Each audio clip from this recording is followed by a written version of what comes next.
The Nuggets head into Sacramento with new leadership.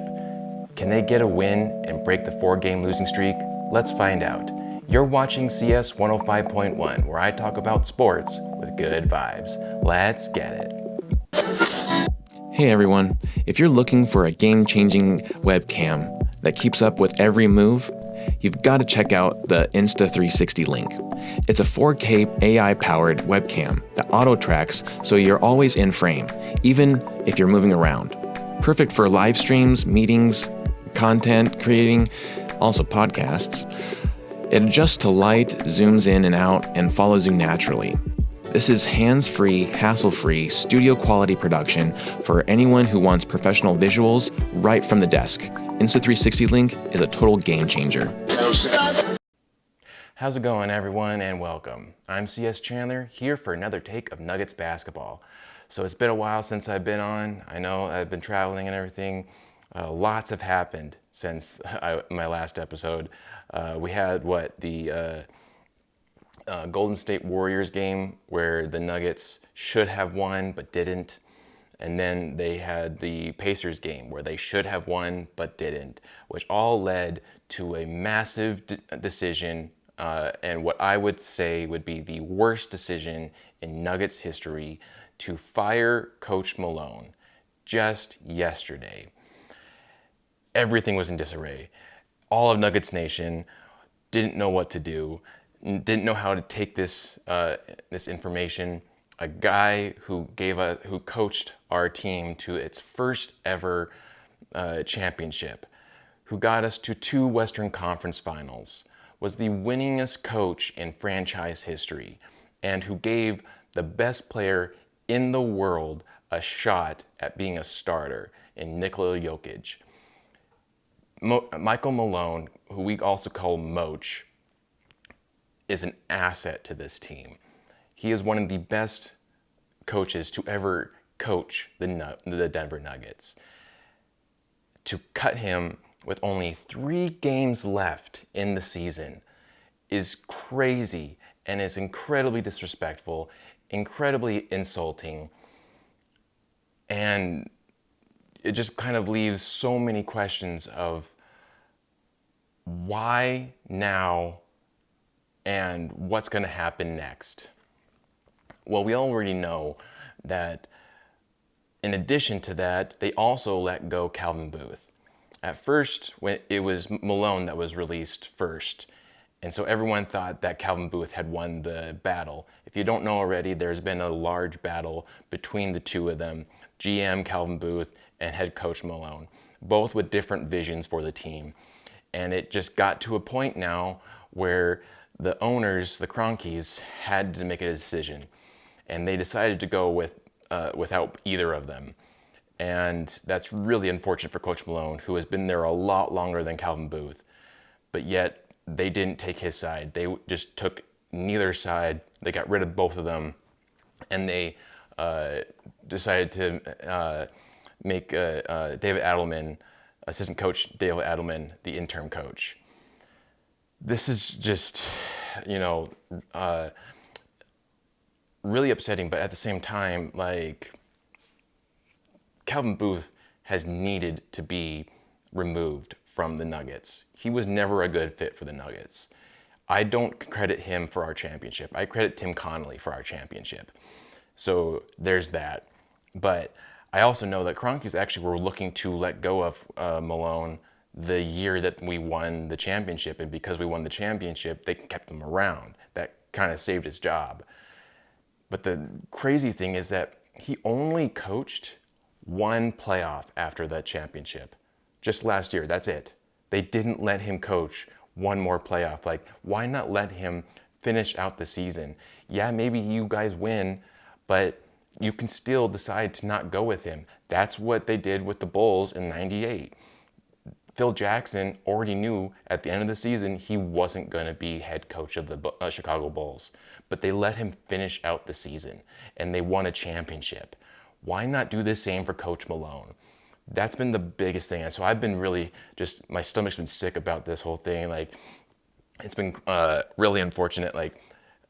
I felt like close to like maybe 3 weeks ago, I was telling you all how it was actually interviewing Coach Malone. And I'm so grateful that I got that opportunity to actually ask Coach Malone a couple of questions, to be in the same room as him as he's answering other questions.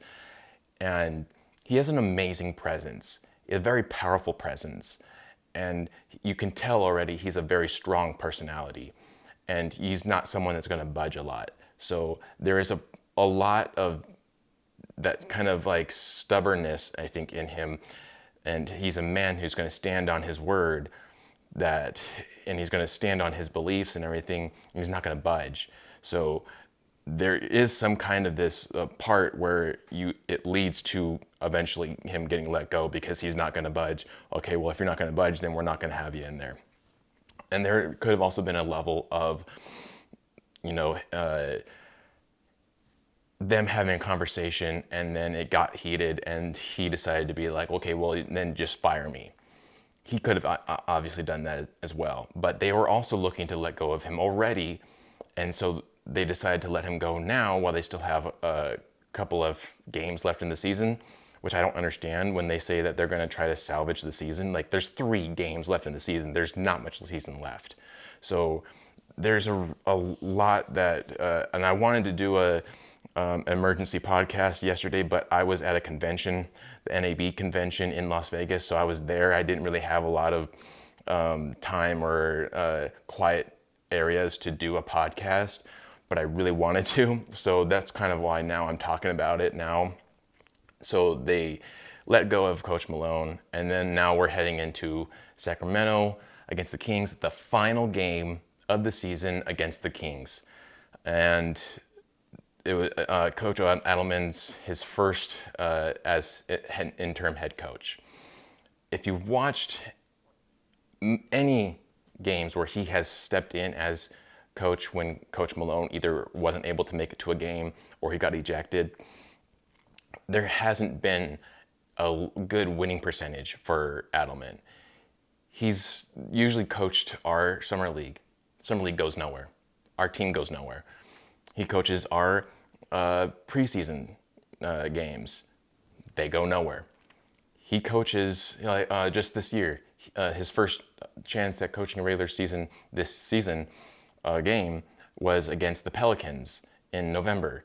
It was the first time facing the Pelicans. They were already one of the worst teams in the league, and yet he was out. Coach Malone was out, and Jokić was out, and we lost that game. That was the first embarrassing loss of the season. That was Adleman at the helm. So I don't really feel great about Adleman being head coach. But at the same time, now you step to today. And I don't know how much of today was actually Adleman coaching and how much of it was Jokić coaching. Which, by the way, they apparently did talk to Jokić and got a little bit of the sign-off from him before they actually went through with letting Malone go. I don't think that he necessarily liked the idea, but I don't think he hated the idea. I think he understood that happens. You have to, no one's going to stay around forever, so you got to keep on moving on. He understands how the business works. He's a very intelligent person on this whole NBA business and just business in general. So today, we are facing the Sacramento Kings. So once again, Murray is out, still dealing with the hamstring issue. Still not, working, but he has been upgraded to questionable. But he still sits out this game. And a part of me believes that a lot of this is still stuck on that recent loss against the Timberwolves. If we win that game, who knows how the rest of the season plays out. Maybe we go to win against Golden State, and then the Spurs and Golden State, and then Pacers, and we're actually more in the third, maybe creeping in on that second seed. But obviously that didn't happen. Now we're here, and now we're trying to dig ourselves out of a hole that we built ourselves into. The first in a long time of having a 4-game losing streak. And the Kroenkes also own the Avalanche. Avalanche this season have already gone through a 4-game losing streak, and yet Bernard is still the head coach of the Avs. So I don't know why they decided to let go of Malone now rather than let go of him before the season starts, or let go of Bernard when the Avs were doing a 4-game losing streak. Instead, they let go of Mikko Rantanen. So it's really interesting their approach on each different team. I know they keep coaches for a long period of time, so maybe Coach Malone had already kind of stayed his length of time there, but they also, I guess they were investigating a little bit of the field, the vibes within the locker room and with the staff and everything. And I guess like when you look back at this season, it was just way too toxic. And so they needed a refresh. When you think about it, the beginning of the season, Jamal Murray had already called out players who didn't live in Denver, who were commuting from LA. Who that is, we don't really know. Could be Westbrook, could be not. Could be Peyton Watson, could be not. But there's players that commute from LA, and he called them out. That was I think the first indicator that things were not right. And then we had, if you remember, there was the game in Cleveland against the Cavs where they were going for before free throws. Aaron Gordon tried to gather in everyone for a little huddle real quick, and no one went to the huddle. They all ignored him. That was already another indicator that things were not right. And then you get all these recent images of the players kind of bickering at each other at the bench. Peyton Watson and Aaron Gordon going at it. Jokić throwing a bottle down on the ground out of frustration and being very animated. So there is clearly, and then also Coach Malone in his press conferences saying that some of the players were full of shit and some players aren't watching film. So there was obviously tension there. So maybe this did help. So tonight, again, we're facing the Kings. Murray is still out, but he has been upgraded to questionable. So hopefully we get him back. If not in the Grizzly game, then on Sunday against the Rockets. He needs to play at least one more regular season game before heading into the playoffs. I mean, he'd be too rusty to go into the playoffs. I don't think we would get really a playoff Murray in that case. And so he needs to play at least one game. And the Nuggets were wearing their white jerseys.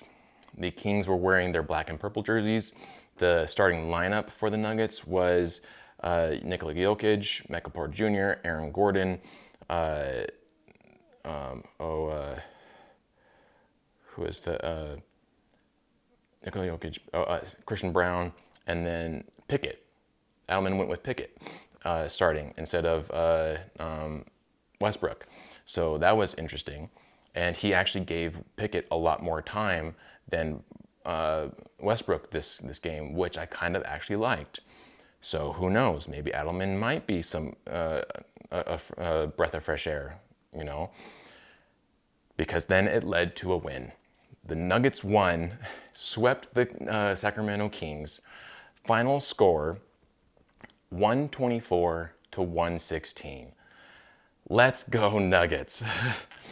So this is just, it's great to see that they got a win finally. They broke the 4-game losing streak, but we kind of already felt that this needed to happen regardless. I think none of them wanted to go on a 5-game losing streak. I think they all knew that what was at stake. 3 games left. They needed to buckle down. I think you have Malone in the head coach seat. We still win. I think we win regardless because they all wanted to win. But maybe there was a little left of negative energy that allowed them to be a little bit more comfortable in their spots. Who knows? I mean, you have 4 of these guys who, actually more like 5 of these guys, maybe 6 of these guys who won a championship with Malone. So I don't know if they necessarily were positively impacted by his sacking. But you also have seen that he's starting to lose his voice in the locker room with them. So who knows? Maybe this is exactly what we want. I feel really bad for Malone. I'm sure a lot of people feel bad for Malone. It shocked a lot of people, and I hope that he gets a job really quickly. I think he will, and I think I would like to see a good coach move in next season to help out. And I mean, you're getting a chance to coach the best player in the world, so I'm sure that there's going to be a lot of people. Hopefully there will be. But the only other thing that's needs to be highlighted is that the Kroenkes don't like to spend money. So who knows? Maybe they won't get the best coach possible. Maybe they'll get a decent coach. But maybe they are going to get their heads out of their ass and know that they need to spend a little extra money to make sure that Jokić has the correct environment around him to win another championship. So we'll see. And it does make me a little worried that there's going to be players this season who may not be around next season. I think this leaves Jamal Murray open for trading now, especially because he is a big Malone player and fan. He's a big Malone guy. When he went out with his injury a couple years ago, he asked Malone, "Oh, you're going to trade me now?" And Malone already said, "No, we're not." They have a very strong bond. So maybe losing Malone, now you're going to lose Murray. And if that happens, they need to get a better, reliable number 2 in the lineup. Like, I don't care what you have to do, you got to do it. And if you're already losing Murray, you got to get that player in, whoever that is. The other person that I think might be on the chopping block, unfortunately, is Michael Porter Jr. I think you send him away and you get someone who can shoot relatively close to what he does, but has a little bit better defense. So those are the players I think that are easily or most likely on the chopping block. There might be also Zeke Naji and Jalen Pickett as well. And who knows what's going to happen with Russell Westbrook now. I think Christian Braun stays, and I hope Aaron Gordon stays. So if you at least have those 3, Jokić, Christian Braun, and Aaron Gordon sticking around, you still have some kind of, and Peyton Watson maybe, hopefully, you still have some kind of resemblance or some form of the championship team sticking around. So we can still, build off of the Jokić era, the dynasty, whatever. I don't know if a dynasty really is a thing when you lose the head coach that got you the first championship or not. But I mean, I guess that did happen to the Bulls. They lost their first head coach with the first championship, and then they got Phil Jackson. So who knows? Maybe they get the Phil Jackson of today, whoever that is. I don't know. Maybe drop it in the comments who you think is the Phil Jackson of today. But so what happened in the game? Let's dive in. So first quarter, Kings controlled the tip, and both teams were unable to knock down buckets until finally CB knocked down a 3 for the first points of the game. And then immediately after that, they get a steal, and Christian Braun follows up with a layup in transition for and at this point it's 5-0. All 5 of those points are Christian Braun's, which is awesome. The Nuggets build a 7-point lead before the Kings chip it down to 1. With the same defensive issues we've seen all season. And there was a lot of that within this game. A lot of the same issues, not contesting threes, not communicating well enough with each other, letting people blow by, giving the defensive or the offending team or the opponent team too much space when shooting. I don't know what's going on with Westbrook. He does not get up close enough. He needs to pressure them. Same thing with Aaron Gordon. He needs to pressure them.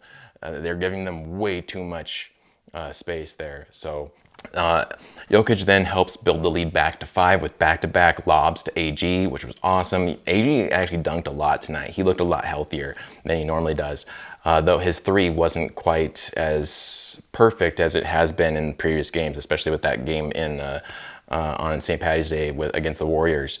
Michael Porter Jr. still was not able to make anything beyond the arc. He had still continuous slump, though he would make some threes. He still is kind of struggling beyond the arc, but he's finding ways to try to make an impact. Just none of them are, unfortunately, defensively. He needs to be better defensively. He's just not great there. But the Nuggets were still able to win the first quarter, 33-25. Second quarter, Nuggets started the quarter off with the non-Jokić minutes and a miss as McDermott sinks back-to-back threes to chip the lead to 2. Kings hit another three to gain the first lead of the game by 1. Strother then goes to the line and makes 1 of 2 to get the Nuggets finally on board and tie the game.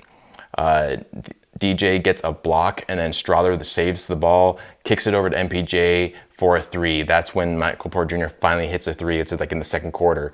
Finally, we gain the lead back. Brody gets a steal. Peyton Watson the layup to give the Nuggets a 5-point lead. Jokić then checks back in at the 6-minute mark. Pickett to AG for a jam that gets the Nuggets first to 50. Doug Christie then takes a coach's challenge on DeRozan fouling Aaron Gordon in a successful challenge.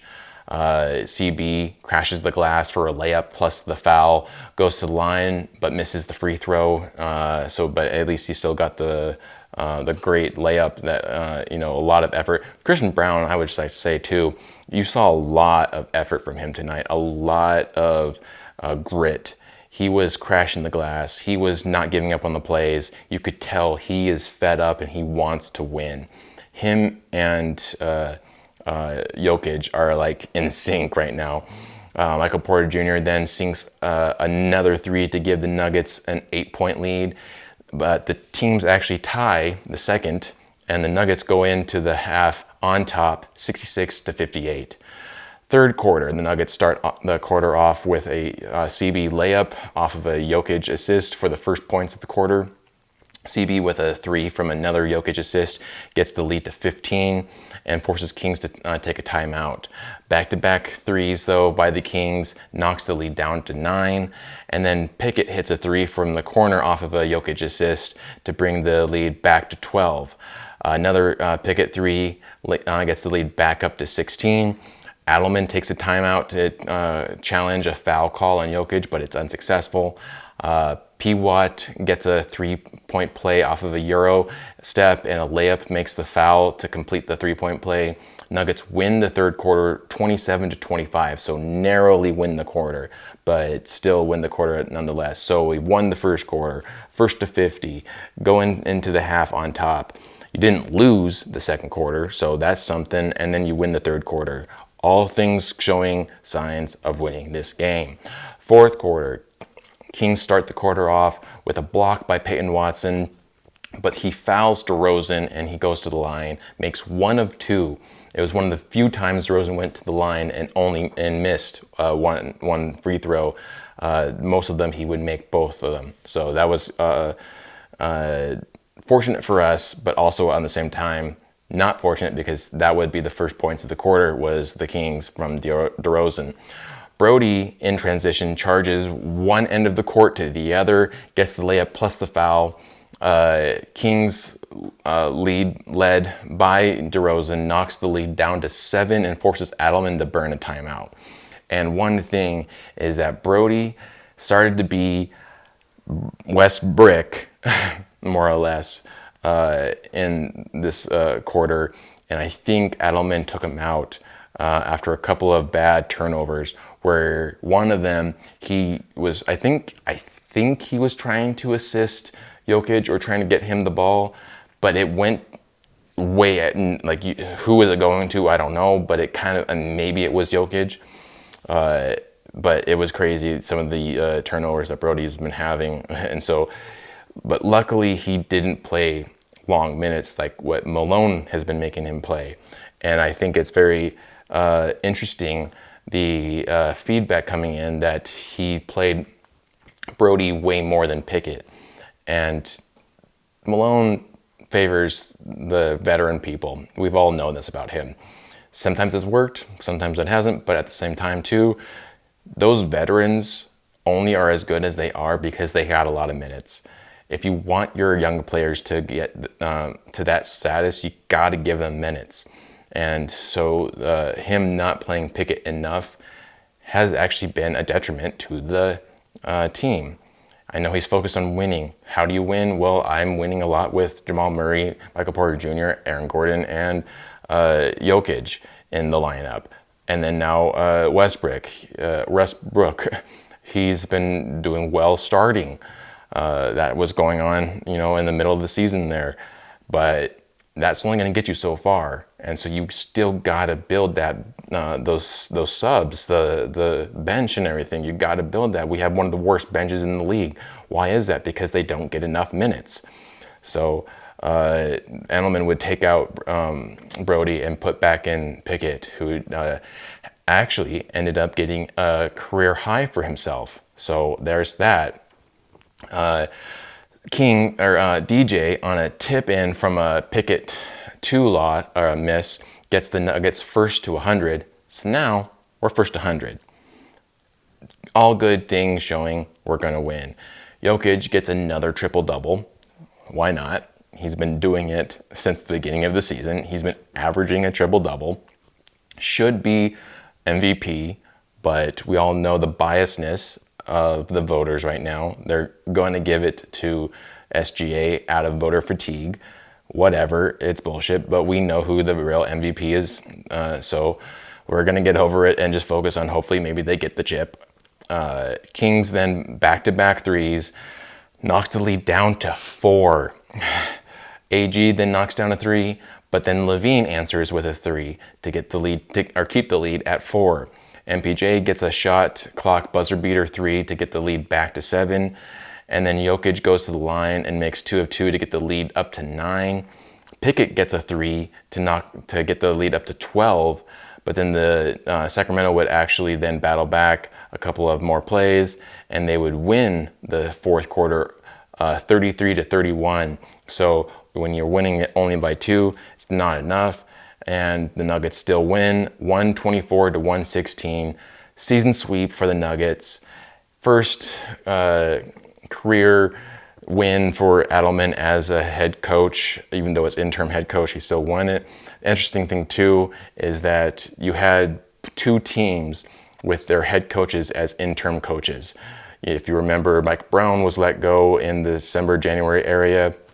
Now you have Malone let go and Doug Christie for the Kings, Adleman for the Nuggets, and Adleman prevailed. So let's go Nuggets. I actually really liked his take too at the end of the game. I was watching a little bit of his press conference, and he didn't want to celebrate too much. He knows what's on the line. He knows that there's 2 more games and to focus, stay locked in. And I like that. Don't celebrate just yet. The job's not done. Yes, you won 1. You got rid of that 4-game losing streak, but you got more ambitions than just winning 1 game. You got to go in and win these next 2 games and go into the playoffs with a good mindset, a competitive mindset. So awesome win. Let's go Nuggets. And we're going to get into stats now. I'm not going to do an ad or anything right now, a break. Let's just get right into stats. So stats, we got Michael Porter Jr. with 35 minutes, 21 points. And one thing to keep in mind, we're going to, I'll point it out once we get to Jalen Pickett. But so Michael Porter Jr. has 21 points in those 35 minutes. He has 5 rebounds, 2 assists, 1 steal, 7 for 14 from field, 4 for 8 from 3, 3 for 4 from free throws, 0 turnovers for Michael Porter Jr., which is awesome, and 2 personal fouls. He was a +5. Aaron Gordon played 35 minutes tonight. He had also 21 points, 3 rebounds, 5 assists. He was 9 for 16 from field, 1 for 5 from 3. So like I said, not great for 3. At least Michael Porter Jr. made half of his threes, and that came more later in the game. 2 for 2 from free throws, 1 turnover, but 0 personal fouls, was a +16. The Kings were much more aggressive than the Nuggets were this game. And normally that actually is a downside for the Nuggets. Not usually then that kind of sets the tone, and the Nuggets try to get aggressive and then they start fouling more. This time around, actually, the Kings got called for those fouls. And so we got into the bonus several times, which was awesome for the Nuggets. Then we go to Nikola Jokić, who played the most amount of minutes at 37 minutes. He had another triple-double, like I said, 20 points, 12 rebounds, 11 assists, 4 steals. He was 5 for 12 from field, 0 for 1 from 3, 10 for 10 from free throws, 1 turnover, 2 personal fouls, was only a +9. Really crazy. Christian Braun, who made the most amount of points tonight, and he was the second player to play the most amount of minutes with 36. So he had 25 points, 4 rebounds, 2 assists, 1 block, 9 for 12 from field, 3 for 5 from three-pointers, 4 for 5 from free throws, 0 turnovers, 1 personal foul, was a +20. I'm telling you, Christian Braun was on fire tonight. Jalen Pickett played 31 minutes, a career high of 18 points, 1 rebound, 4 assists, 1 steal, 6 for 10 from field, 5 for 7 from three-pointers, 1 for 2 from free throws, 1 turnover, 1 personal foul, was a +12. So again, you had Michael Porter Jr. 21, Aaron Gordon 21, Jokić 20, Christian Braun 25, Pickett 18, almost 20. You have all starters with near 20 points. That is exactly what this team needs to be doing to accomplish what it needs to do. That already tells you that it's a more complete team effort. Though, once again, the bench wasn't great. I think we outplayed, though, the Kings bench just a little bit. So Peyton Watson had 25 minutes. He made 7 points, 4 rebounds, 1 assist, 1 block, 3 for 5 from field, 0 for 2 for 3, 1 for 1 from free throws, 1 turnover, 5 personal fouls. He was a -5. Brody only played 16 minutes. Thank God. Thank you, Adleman, for not playing him 30 minutes. As soon as you see him starting to get tired and overturning the ball in crazy ways, you got him out. I like that. I might be changing my ideas on Adleman. He did a good job, but I think Jokić really led the team in this game. He really coached them a lot. He was even at times coaching Adleman, it seemed like. So, and then Julian Strawther also played 11 minutes. He got 1 point. So hopefully he starts to get better, more in the swing of things that was before the injury. Jordan also had 6 points, DJ did, 10 minutes there, and he actually got 2 of 4 free throws. Obviously, that's the game plan for whenever he's on the floor, to foul him, because he's not going to make his free throws. But this time around, he at least made 1 of 2 every single time he went to the free throw, which was twice. So it didn't work out as well as they hoped for. And so let's see, overall stats, we have 45 rebounds to their 40, so we out-rebounded them. We had 30 assists to their 25, so we out-assisted them. We had 7 steals to their 2, so we out-stole them. We had 5 blocks to their 5, so we tied there. We shot 50% from field, they shot 46. We shot 38 from 3, they shot 44. We shot 80% from free throw, they shot 82. We had 7 turnovers, they had 8. And then we had 16 personal fouls, they had 22. So you can already see there, they were fouling heavily more often. A couple of those were, I think, intentional because of DJ, but it also when you get into the bonus really quickly, maybe don't foul the player you're thinking of, fouling. So great win from the Nuggets, especially after everything that's happened, losing Malone, going on a 4-game losing streak. You came back and you actually took care of business. Now let's see you take on on Friday's game and Sunday's game. So also like to say real quick, change the subject real quick. If you notice, I'm in a different background. I'm actually at my mom's house, which used to be my grandma's house, because I'm here in Colorado to see the Nuggets on Friday and also to take a couple things back with me. So that's why it's a little different setup. I'm not in my usual studio, but I will be back there next week. So, but we're gonna get into takeaways after this. And we're back. All right, so big takeaways here is the fact that the Nuggets, I think, needed this win more than anyone tonight needed a win. More than the Kings needed a win, because they're in the play-in. If they won tonight, they'd still be in the play-in. If we lost tonight, we would be in the play-in. So we needed this way more than they needed them. There's no way they're getting out of the play-in. It's just a matter of what's their position in their play-in. So we needed this more than they needed that win. Same thing. I mean, actually, the only other team that needed a win more than we did, or as much as we did, was Golden State. They lost. They are now in the play-in. The other team that unfortunately won was the Lakers. So they are still in the 3rd seed. We're, I think, hanging in the 4th seed now. The Clippers also got a win. So unfortunately, we're very close. And right now, it's looking like we're going to be facing the Clippers in round 1, no longer the Golden State. I hope that changes. I really would like to face Golden State in the first round, just out of personal reasons. But it was nice to see them come back after losing a pivotal role, a pivotal character in the Nuggets' arc of a championship, and battling back after like dealing with all the drama, all the feelings, and they worked together. Maybe not as great as they could be, but they still got that win. They still worked together.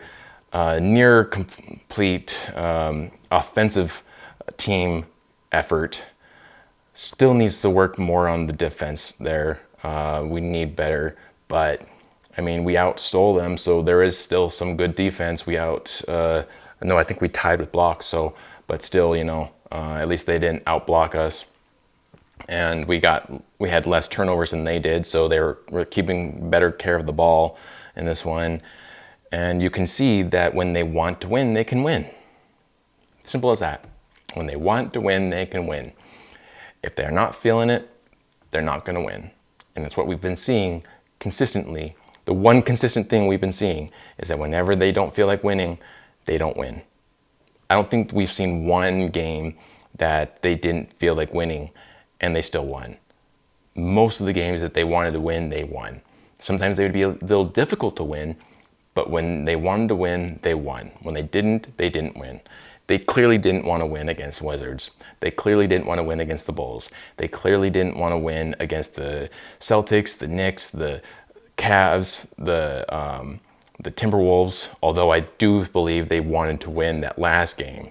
100% they wanted to, and the fact that they didn't broke them, and now they're trying to heal, put back the pieces of their broken hearts, and try to pick themselves up by the bootstraps and start to take care of business. I think now they've kind of realized, okay, let's salvage this season.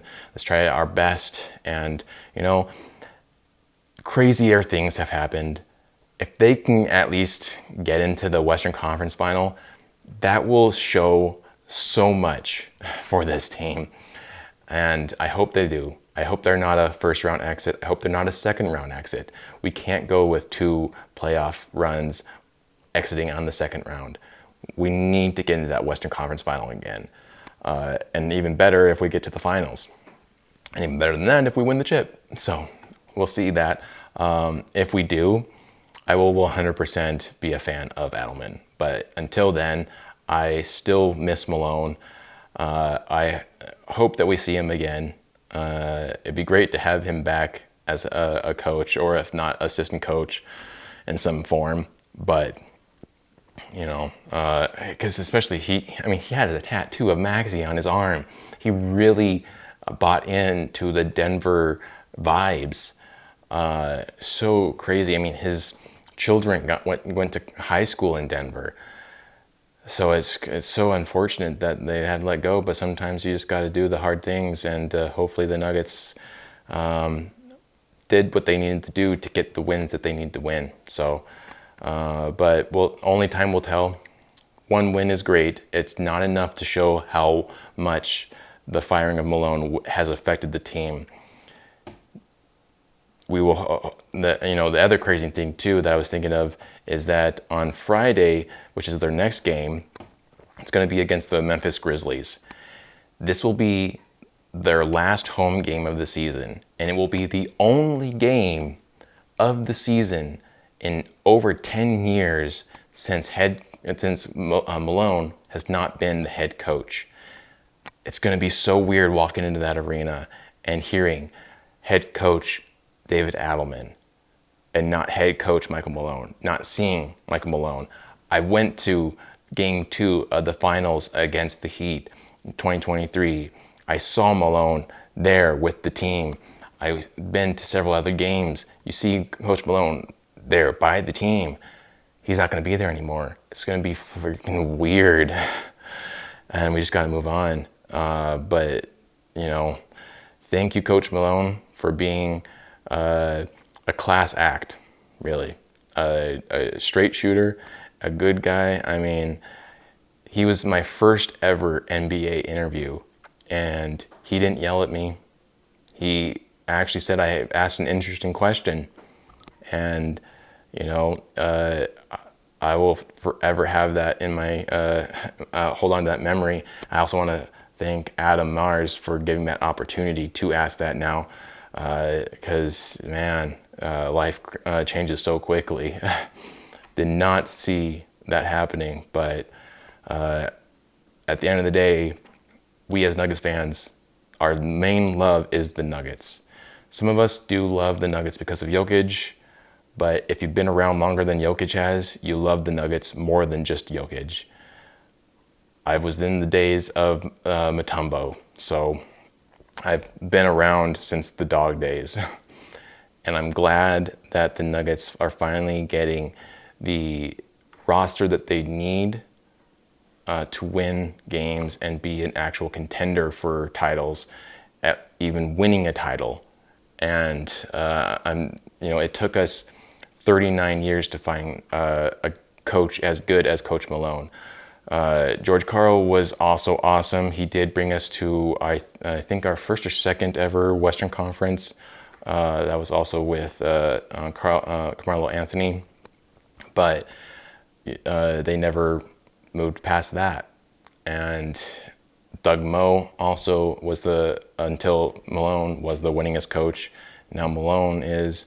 So we've had some decent coaches, but not as good as Coach Malone. So where the Nuggets go from here, time will only tell. And I hope that they only trend upwards, not downwards. So what did this win do for the Nuggets? Let's find out together, shall we? So with this win, like I said before, I think already that they moved into 4th place, which is really weird because the Lakers are on a 6-game winning streak. Before today, they actually got to the 4th seed and we were the 5th seed. We both won today, and yet the Nuggets moved back into the 4th seed. We are tied with our records, exactly tied with 48 wins, 32 losses. We are both exactly .600. We are 1 game behind the Lakers. We are 4 games behind the Rockets because the Rockets lost tonight against the Clippers. So I don't know, it's going to be such an interesting next couple of days to see how the Western Conference actually shapes up. Because then you also have, I think on Friday, you have Houston and LA going at it. That's going to be major for them You know, if Rockets lose against the Lakers, then they're gonna go down. See, it would be only 2 games in between them, but I think that Houston pretty much solidified as the 2 seed. It's more of a battle between the 3rd seed and the 4th seed. So for one day, I think all of us Nuggets Nation are going to be Rockets fans to make sure that the Lakers lose on Friday, and hopefully we win against the Memphis. Again, I will be at that game. I will do my best to try to post something. It's been interesting because I haven't found the right streaming service to do what I want to do with streaming, and so I haven't felt comfortable enough to use YouTube's live streaming. I want to be able to use my own graphics in it. I want to be able to use my music and everything, and so I'm working on it. And so hopefully, if not this season, next season, I'll be able to have those more live streams that I can import my graphics and everything, and hopefully maybe the guys at DMVR can help me with that, or if you know how, who's watching this knows how, you know, drop me some info on the comments, let me know. But I'll be at the game, and I also do plan on going to the DMVR bar either before or after the game, so we will see. So and then Sunday we will face the Rockets. So we're Rockets fans for one day on Friday, hoping that they win. And then Sunday, we're back to the Nuggets and hoping that they lose. And they already secured the 2nd seed, so who knows, maybe they'll rest a bunch of guys and we will still get the win if we are more locked in than they are. That's only another way. So, but it would also be nice because then we would actually have won finally in a long time the tiebreaker between us, even though there's not really much of a tiebreaker to be used, but we would have won the season series against them. So that's pretty much all I got for you on this episode. I hope you enjoyed it. It's great to be back. Apologize I'm not in my normal setting, and I also apologize for my lips. It might look like I have lipstick. I don't. My lips are just really chapped because of the dryness in Denver, and then also in Vegas. If you haven't been to Vegas, the moisture is 0 in Vegas, and as soon as you get off the plane, all the moisture is sucked out of your lips. And so I've been battling chapped lips for the betterment of like half a week here. So now with dryness in Colorado, still dealing with it. So hopefully next week I'll get back to being healthy.